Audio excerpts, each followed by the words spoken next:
The wind howled like a wounded beast across the open plains, carrying dust and bits of dried grass that stung the skin like needles. The late afternoon sun was buried behind a wall of gray clouds, and thunder rumbled over the mesas. Caleb Thorne, a rancher hardened by years of solitude, urged his horse toward the faint outline of his cabin through the thick haze. Storms like this were unforgiving. Out here, one wrong move could mean death before nightfall. As he neared the ridge, something caught his eye. A dark figure stumbling through the storm. At first, he thought it might be a coyote or a stray cow, but then he saw it fall to its knees, arms raised weakly against the wind. Instinct, not logic, made Caleb steer his horse in that direction. When he reached the figure, he found a woman, half conscious, her dress torn and stained with blood and mud. She looked up at him through matted hair, her face streaked with dirt and rain. "Please," she gasped, barely able to speak. "I beg you, just make it quick." The words hit Caleb like a bullet.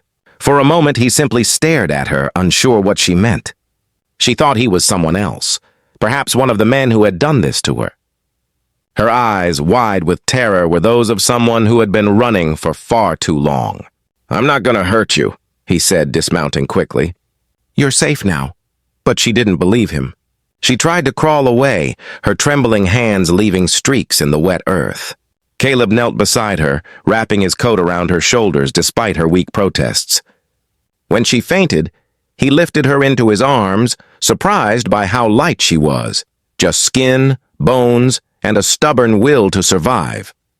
By the time he reached the cabin, the storm was in full fury. Rain hammered the roof as he laid her gently near the fireplace. He lit a fire, hung his coat to dry, and fetched water from a barrel. She stirred only once, clutching something to her chest. A small, blood-stained satchel. When he tried to move it aside, she jerked awake with a cry. "Don't touch it!" she gasped, eyes wild with fear. "Easy," Caleb said softly. "I ain't taking anything from you." The woman's breath came in shallow bursts. Her clothes were torn, her hands blistered, and her feet raw from walking. Caleb found some clean rags and began to dress her wounds. He'd seen injuries like these before, not from an accident, but from running and fighting. Someone had done this to her. For hours, she lay silent, trembling beside the fire. Only the sound of the storm filled the small room. Caleb sat across from her, sipping black coffee, trying to figure out what to do. He was a man who'd long since stopped getting involved in other people's troubles. But now, this stranger was under his roof, bleeding on his floor, whispering words that made no sense. As the wind died down and the fire burned lower, she finally spoke again, her voice fragile, almost childlike. "They're coming," she whispered. "You shouldn't have helped me." Caleb leaned forward. "Who's coming?" Her eyes flicked toward the window where lightning flashed across the plains. "Men! The kind who don't stop until they finish what they started." She clutched the satchel tighter, as though it contained her very soul. Caleb studied her in silence. Something in her tone told him this was no ordinary runaway, and those men, whoever they were, would bring trouble straight to his door. Still, when he looked at her, shivering under his blanket, something stirred in him that he hadn't felt in years, the urge to protect. He stood and checked his rifle. Whatever story she carried, whatever danger followed, he wasn't about to let her face it alone. Outside, thunder rolled again. And somewhere in the distance, faintly through the storm, came the sound of approaching horses. The morning after the storm was strangely still. A pale light filtered through the cracks in the cabin's shutters, and the smell of wet earth hung heavy in the air. Caleb Thorne stood by the window, watching mist curl over the hills. The land, quiet now, gave no sign of the chaos that had howled through the night. Behind him, the woman he'd rescued lay motionless, her face pale but peaceful. Her satchel, that stubborn, blood-stained bundle she had clutched even in her sleep, rested on the table. Caleb hadn't dared to open it, though curiosity gnawed at him. What could be worth nearly dying for in a storm? What secret had this stranger carried across the wild, risking everything to keep it hidden? When she stirred, Caleb turned. Her eyes fluttered open, wary but calmer than before. "Where am I?" she whispered. "About 20 miles north of Fort Stanton," Caleb said quietly. "My ranch?" You're safe now." She tried to sit up, wincing from the pain in her ribs. "Safe?" she echoed with a hollow laugh. "You don't know them. No one's safe from them." Caleb crouched beside her, his rough voice steady but firm. "Then maybe you'd best start telling me who they are." Her gaze darted toward the satchel. "You shouldn't have brought me here," she murmured. "They'll come for me?" "And for that." Caleb crossed his arms. "Then let me see what's worth all this trouble." She hesitated, her hands trembling as she reached for the satchel. Slowly, she loosened the leather strap and spilled its contents onto the table. Caleb expected gold or jewelry, something that would drive outlaws to murder. But what fell out instead were papers. Dozens of them, folded and marked with faded army seals. "These are military records," she said quietly. "Union dispatches. Reports from the war. Proof of what Jed Harper and his men did." Caleb frowned. The name sounded familiar. "Harper? The one with the scar across his jaw?" She nodded. "He commanded a scout unit during the war. They were supposed to protect frontier settlements. Instead, they burned them, killed civilians, and blamed it on the tribes. These papers prove it. I found them in his office when he wasn't looking." Her voice cracked as she spoke. "He killed my husband when he found out I knew. I ran before he could do the same to me." Caleb stared at the documents, the weight of her words sinking in. Jed Harper was no stranger to him. A man with a reputation as a ruthless enforcer turned outlaw leader. If these papers truly exposed him, Evelyn, if that was her name, had signed her own death warrant the moment she stole them. He looked at her again, and this time, beneath the exhaustion and fear, he saw a flicker of determination. She wasn't just running, she was fighting for something she believed in. "So you're going to turn these over to the army?" Caleb asked. "I was," she said bitterly. "Before Harper's men found me, I barely made it out alive." Caleb exhaled slowly. The West was full of ghosts. Men like Harper who'd built their fortunes on war and silence. He'd seen it himself. Maybe that's why something in her story struck a nerve. He poured her a cup of water, his mind racing. "You'll need rest," he said finally. "Then we'll figure a way to get you to Fort Stanton, safely." She looked up at him, her eyes tired but grateful. "You don't owe me this." "Maybe not," Caleb said, glancing at the rifle leaning against the wall. "But I don't take kindly to men who hunt women." For a moment, the silence between them was heavy, not with fear, but understanding. Yet as she laid back, clutching the satchel once more, Caleb noticed something in her expression, a shadow of something unspoken. She wasn't telling him everything, and as the wind picked up outside, whispering through the grass, Caleb Thorne couldn't shake the feeling that this woman's story, and whatever was hidden behind her frightened eyes, was about to pull him into a past he thought he'd left behind forever. The next night brought a restless quiet over the Thorne ranch. The storm had passed, but an uneasy stillness clung to the air, the kind that made even the crickets go silent. Caleb sat by the fire, the only light in the cabin flickering against his weathered face.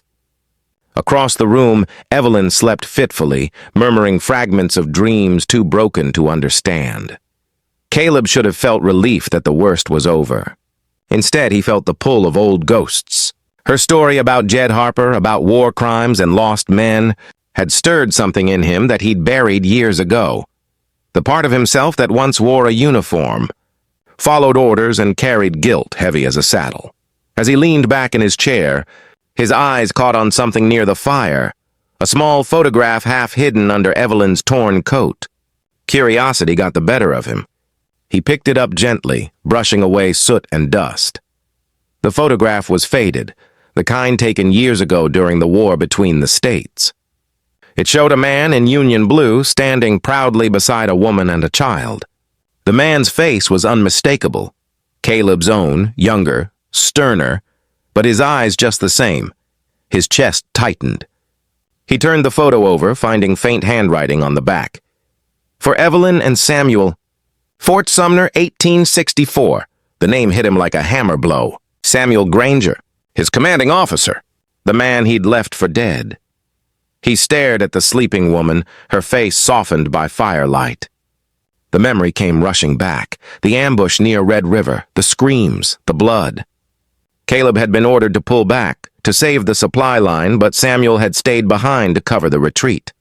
Caleb never went back. He told himself Samuel hadn't survived. Now here she was, Evelyn Granger, the widow of the man whose death haunted him every night.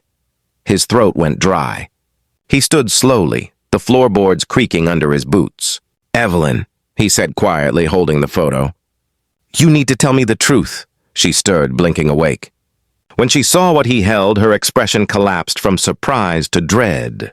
"Where did you find that?" "By the fire," he said. "You told me your husband was killed by Harper. But this," he tapped the photo. "This was taken before the war ended. That man, Samuel Granger, I knew him." Tears welled in her eyes as she sat up, trembling. "Then you know why I ran. You were there, weren't you?" Caleb looked away. "I was," her voice cracked. "He waited for you, Caleb. You said you'd come back for him."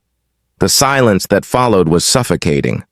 Caleb's jaw tightened, guilt pressing on him like a physical weight. Orders changed. "I had men to protect." You thought he was already dead," she finished bitterly. "That's what everyone said." Her eyes burned with both pain and understanding. But he wasn't. Harper found him alive, wounded. Instead of helping him, Harper made him talk. About where the records were, about the Army's secrets. And when he got what he wanted, he killed him. Caleb's stomach turned. "And you took the records to expose him." She nodded. "It was the only way to give Samuel peace." For a long time, neither spoke. The fire cracked softly, throwing shadows across the walls. Caleb set the photo down carefully beside her. "You should have told me," he said. "I didn't know if I could trust you," she admitted. "After what happened, I thought you were like the rest, a man who turns away when it matters most." He met her gaze, and for the first time he didn't see just a frightened woman. He saw someone brave enough to chase justice through hell itself. "Finally," he said, voice low, "maybe I was that man once. But not anymore." Evelyn looked at him for a long moment, her expression softening. "Then help me finish what Samuel started."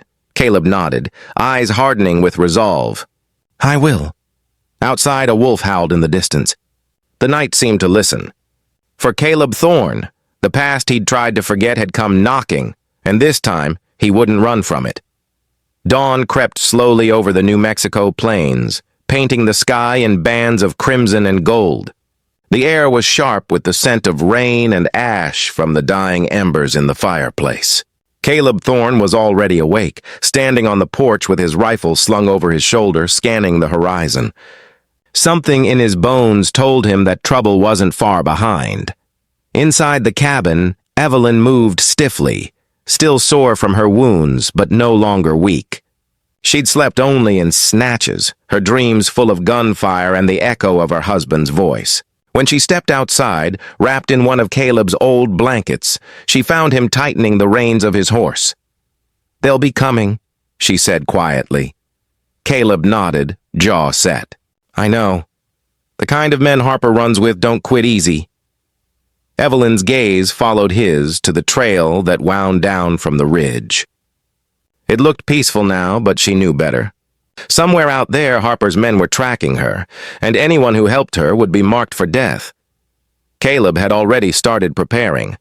He'd checked his rifles, laid traps near the barn, and scattered ashes to hide footprints. The man who once lived in quiet solitude was now turning his home into a fortress. It wasn't the first time he'd prepared for a fight, but this time, it was different. This wasn't about land or pride. It was about redemption. By mid-morning, they heard the first sign, the faint echo of horses on the wind. Caleb motioned for silence, and they both ducked inside the cabin. Through a narrow gap in the window, he spotted 3 riders cresting a hill in the distance. Scouts. Harper was close. Evelyn's fingers trembled as she loaded one of Caleb's spare revolvers. "If they find us—" "They won't," he said, though his voice carried a tension that betrayed the lie. For hours they waited. The sound of hooves came and went. Then, as dusk approached, the scouts rode back west, gone for now but not for good. Caleb knew that meant Harper was regrouping, probably gathering his men for a full assault by nightfall. The waiting was the hardest part. As the sun sank, Evelyn sat by the window, her revolver resting in her lap. Caleb busied himself at the fire, boiling coffee neither of them really wanted. The silence between them was heavy, broken only by the ticking of an old clock and the creak of the cabin settling. Finally, Evelyn spoke, her voice barely above a whisper. "If they catch me, Caleb, I don't want to go back." He looked up sharply. "Don't talk like that." "I mean it," she said, eyes steady on his. "You've seen what Harper does. You saw what they did to Samuel. If they take me alive, it won't be quick. So promise me." Her words faltered, and for a long time neither of them spoke. Then she finished softly, "Promise me you'll make it quick." Caleb froze. The firelight danced across his face, revealing the conflict in his eyes. He'd taken lives before, men who deserved it, but this was different. This woman had already suffered enough. He couldn't imagine raising his gun against her. Not after all she'd survived. "I can't promise that," he said finally. Evelyn looked down, tears glistening in her lashes. "Then you'll make me regret coming here." He knelt beside her, his rough hand resting gently on her shoulder. "You're not dying today, Evelyn. Not while I'm breathing." Outside, the night thickened. The sound of horses returned. Closer this time, their hooves dull against the damp ground. Caleb grabbed his rifle and doused the lamp. The cabin fell into darkness, save for the orange glow of dying embers. He peered out the window again. Silhouettes moved against the moonlight. 5, maybe 6 men, armed and moving slow. Harper was with them. "Get down," Caleb whispered. Evelyn crawled behind a table, clutching her revolver close. Caleb took a deep breath and leveled his rifle toward the door. The air was tense, every heartbeat loud in his ears. Then, through the night, came Harper's voice. Cold, mocking, and too familiar. "Caleb Thorne," he called. "I hear you've taken in a thief. Hand her over and maybe I'll let you die quick." Caleb's finger tightened on the trigger. He'd run from guilt before. But tonight there'd be no running. The hunt had begun.